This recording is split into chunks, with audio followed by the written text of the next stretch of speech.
Hey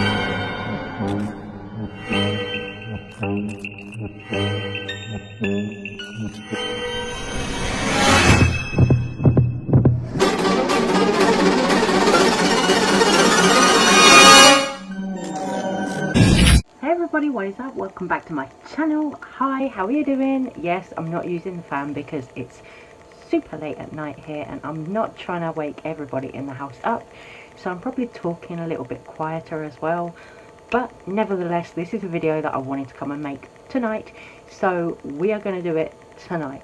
The first thing that I'm going to mention in this video is of course going to be J.K. Rowling. Well, not of course, you guys don't know what I was going to mention, of course, do you? No, that would be silly, but we're going to talk about J.K. Rowling because J.K. Rowling is in the drama yet again. J.K. Rowling is being called a TERF yet again. And this time it's because she's done something really kind of underhanded. I want to bring to people's attention because, again, it started a fight on Twitter today, back and forth. Her being called a TERF, trans people getting involved, other people getting involved. So it's something that I think is worth coming to talk about. J.K. Rowling today put out an article, a link to an article on her Twitter. Now this article was about a young woman who's receiving care because she's severely learning disability and she's receiving care in like a residential environment. And this article was about how the place that she's in have decided to now allow cross-gender bathroom trips. So what that means is that the healthcare workers who take this young woman to the bathroom can either be male or female. So the mother of this girl is angry. She's really angry because it meant that her daughter could be taken to the bathroom by a male member of staff. So as in actually into the actual toilet cubicle, having a male with her. Now I understand, you know, I am also a rape survivor, as I've said before on my channel, so I do understand the mother's concern, you know, of, oh my god, it's a male going in the bathroom with her. I do understand the concern because they're shutting the door, you know, so I understand the mother is kind of trying to come at it from a safety perspective. I do understand that, I really do. But the article was very misleading and it was used in a very misleading way by J.K. Rowling, because what J.K. did was use this article as more kind of fuel for the fire with her hate against the trans community. Now J.K. Rowling is one of those feminists that we call a TERF because she likes to exclude trans women from any conversations about women's rights. One Twitter user wrote, using the backs of disabled folk to punch down on trans folk is not a good look, in response to JK posting this article. Another also read the article and then had something else to say, which I thought was really interesting, so I'm going to include his tweet. Doug Gross on Twitter said, notice the part in the article where it acknowledges that the policy was changed back, so her daughter continues to receive the same kind of care that she did before I did.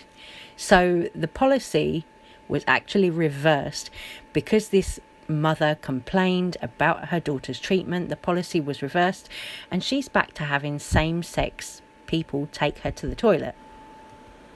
You've also got presenter India Willoughby here as well. India said, I suspect the cross-sex decision is more to do with the staff shortages in the care sector. Maybe your chums on the right could fund it better. Now, I think this is more what the point is. Cuts in the NHS, cuts in the health services.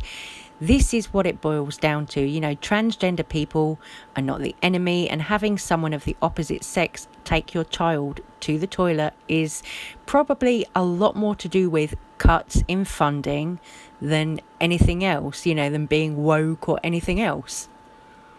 At the moment in the UK as well, transgender people were also fighting for a ban on conversion therapy, so there's also all that going on, and that's why I feel like at the moment the trans topic is very kind of hot. I feel like people are really cracking down on transgender people. You know, it's sad, it makes me angry and it makes me sad to see all of this happening, but I do feel like things were, you know, much more free like 20 years ago, because now I feel like if you're anything other now with your gender identity, you know, whether you're trans, whether you're non-binary, I feel like if you're anything other, now is really not a good time.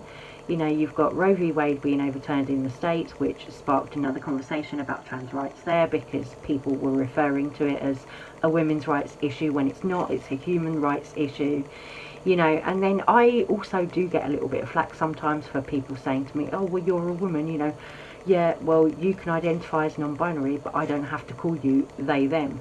Well, okay, that's your argument, but, you know, if you don't want to respect my pronouns, I don't have to fucking talk to you. Shocker. Then you've also got the issue of when trans people are being represented, are they being represented fairly? No, not always. Not always. There is a brand that have decided that they wanted to have a trans festival. They did it last year as well. Now this brand have decided they're going to have a trans festival. They're going to have speakers at the festival. Now it's a beauty brand essentially, and they're going to have speakers at this festival. So they've got speakers, but the majority of the speakers that they've got are white.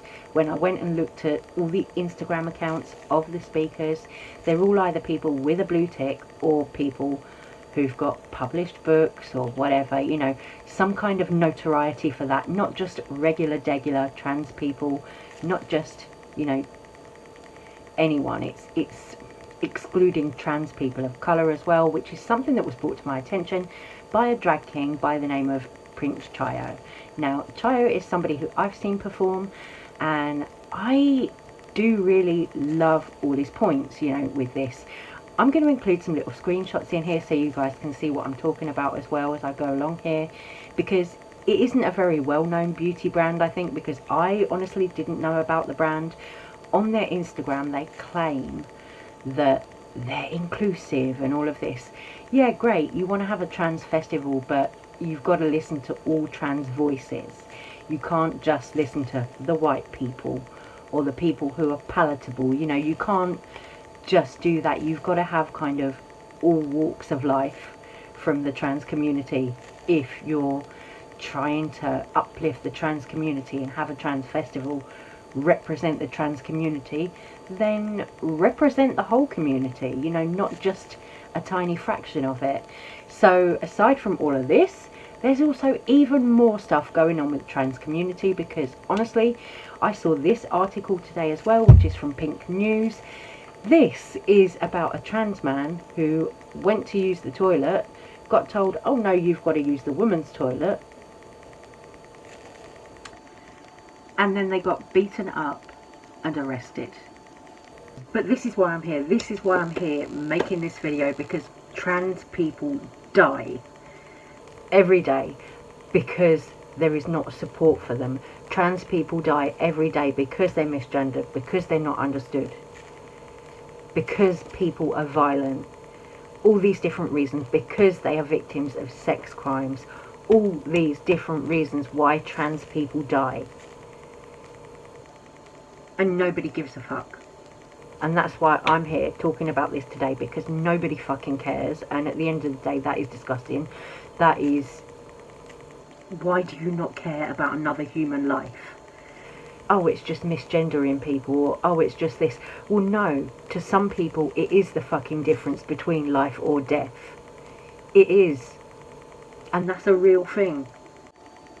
Like, I don't know what is going on in the world at the moment, but trans people are up against such a lot, and it's horrible to see. It really, really is. I genuinely feel like we as humans were much more accepting and much freer 20 years ago than we are now. The world is going fucking backwards. Now, I don't normally really get too deep into politics and all of that over here on my channel, because I'm not a hugely political person myself, but you know, I do want to stand up for the trans community, being someone who identifies as non-binary myself as well. I want to stand and fight with the trans community. You know, I'm always going to stick up for the trans community, because I don't think it's right that they're being made out to be the villain now, and it makes me feel quite sick. You know, it's just, something that I'm not cool with at all, and it's something that people try and change my perspective on quite a lot. You know, it seems to rub a lot of people up the wrong way when I stick up for the trans community, but the thing is, I don't care if people think this is boring. I don't care if this doesn't get a million views, you know, I don't care. At the end of the day, this is my channel. I'm going to talk about things that bother me, as well as like doing this silly tea and silly drama. Yeah, from time to time, when I need to, I'm going to talk about shit that's real, shit that actually bothers me, you know. So hey, maybe tomorrow I'll do a Trisha Paytas video and we can all have a laugh. But for today, I'm going to leave this one right here. I'm going to say take care, stay safe, stay well. I love you guys. I appreciate you so much. Thank you for watching, and I will see you on the next one. Take care. Bye.